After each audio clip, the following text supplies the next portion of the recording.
Good morning, and I'm sorry, I'm not going to sound that good. It's nice to see so many faces here this morning, and so many of them are familiar. I apologize, I'm getting over a small cold, so if I have to cough or if my voice cracks, please forgive me. My name is Jayme, and I am the Volunteer Center Specialist at FirstLink. Thank you for taking the time to be here today and support FirstLink. I am excited to be a part of our 5th annual breakfast and to have the opportunity to speak to you about our Giving Tree of Hope program. What is the Giving Tree of Hope? The Giving Tree of Hope is a gift distribution program which gives holiday gifts to children and special needs adults who would not otherwise receive a gift. Our Giving Tree of Hope program has been running for over 40 years. It began in 1973 and was previously called the Holiday Cleaning Bureau and the Season of Hope. The Giving Tree of Hope planning process began shortly after the last Giving Tree of Hope finished. We meet in the early spring to set a date and brainstorm ideas for the upcoming year. By June, our coordinator develops the marketing material and sends letters to our community partners.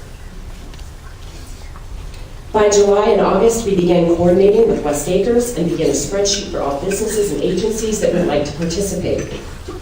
By early fall, all the gift tags are created, the materials get ordered, folders for all sponsors are made, and we begin coordinating all the volunteers.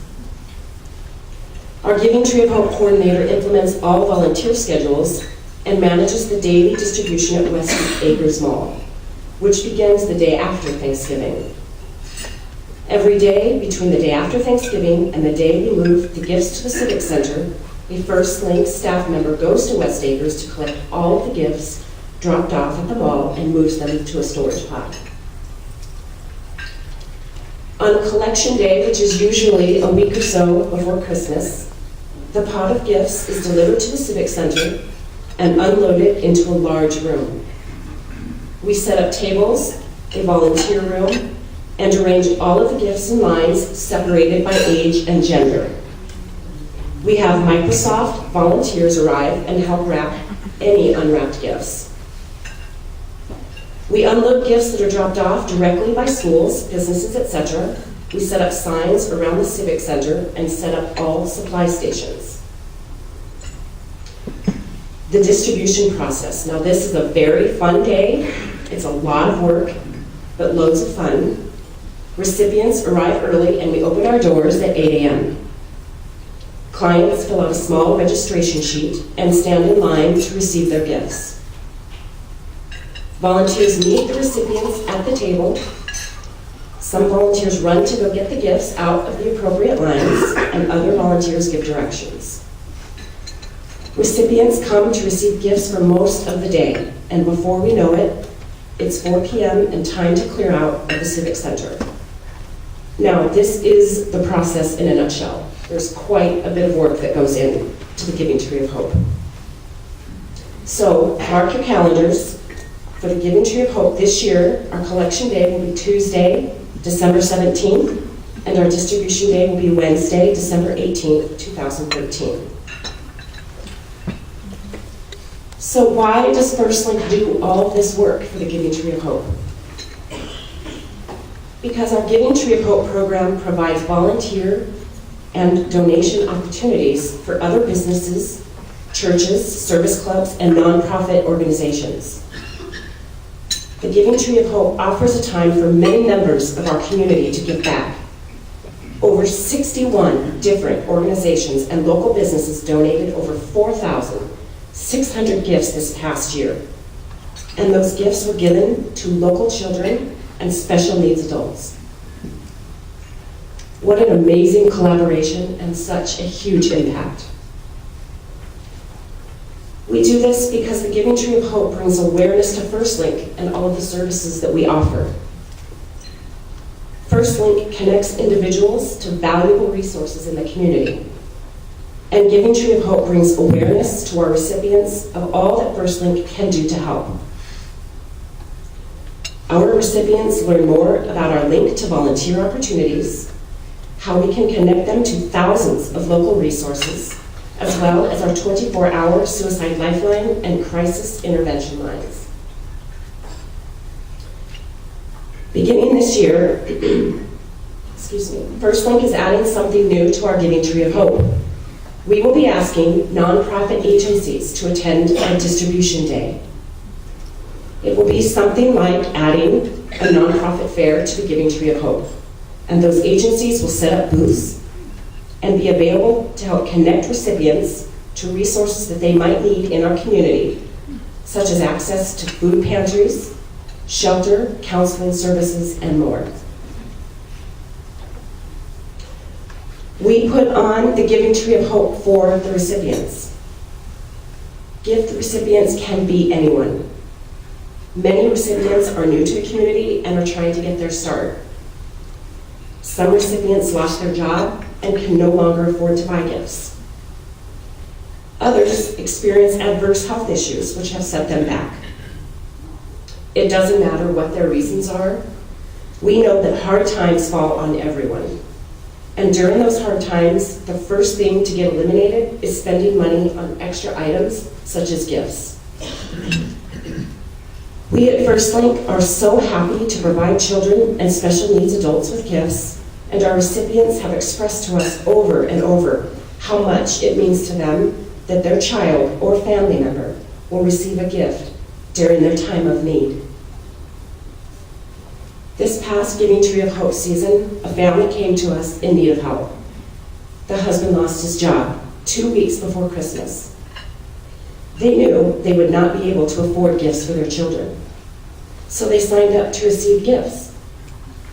But they also chose to volunteer for the Giving Tree of Hope in order to give their children the gift of volunteering and giving back. This family really stuck out in my mind. The mother told us that she wanted her children to see and be a part of all of the work that goes into this place where they receive these gifts. I'd like to read a couple of quotes from recipients of last year's Giving Tree of Hope. Just wanted to say thank you to Giving Tree. My kids would not have any gifts for the holiday. Thank you and God bless. Thank you very much for helping me out. May God bless your hand of giving. Amen. God bless you for all of your help.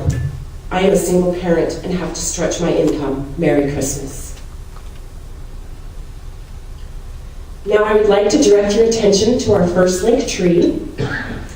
This tree here is full of links, as you can see. Each link represents one family that received gifts during our Giving Tree of Hope season last year. There are 960 links in all. We thought this would help you visualize how many families were affected by this program last year alone. Lastly, we are building connections with other agencies that provide services to our community members. FirstLink distributes any remaining gifts from the program among other agencies in our community, which changes from year to year. Last year, we gave additional gifts to 12 different organizations. Some of these organizations include REACH, Sendka, and the Ronald McDonald House. I personally heard from some of the organizations who received gifts, and they told me how grateful they were that their clients were able to receive these gifts. We have 3 speakers here today representing a few of these different organizations which received gifts from our Giving Tree of Hope last year. And they will come up to tell you a little bit about their story. Before I introduce them, I would like to read you another quote. A coworker recently gave me a book of quotes from Mr. Rogers. And when I read this, I immediately thought of all of the people involved in the Giving Tree of Hope. When I was a boy, I would see scary things in the news. My mother would say to me, "Look for the helpers. You will always find people who are helping." To this day, especially in times of disaster, I remember my mother's words. and I am always comforted by realizing that there are still so many helpers, so many caring people in the world. Now I would like to introduce Erica Johnsrud from the Ronald McDonald House, Olivia Altenberg from Sendka, and Kristen Kreil from REACH. Thank you very much.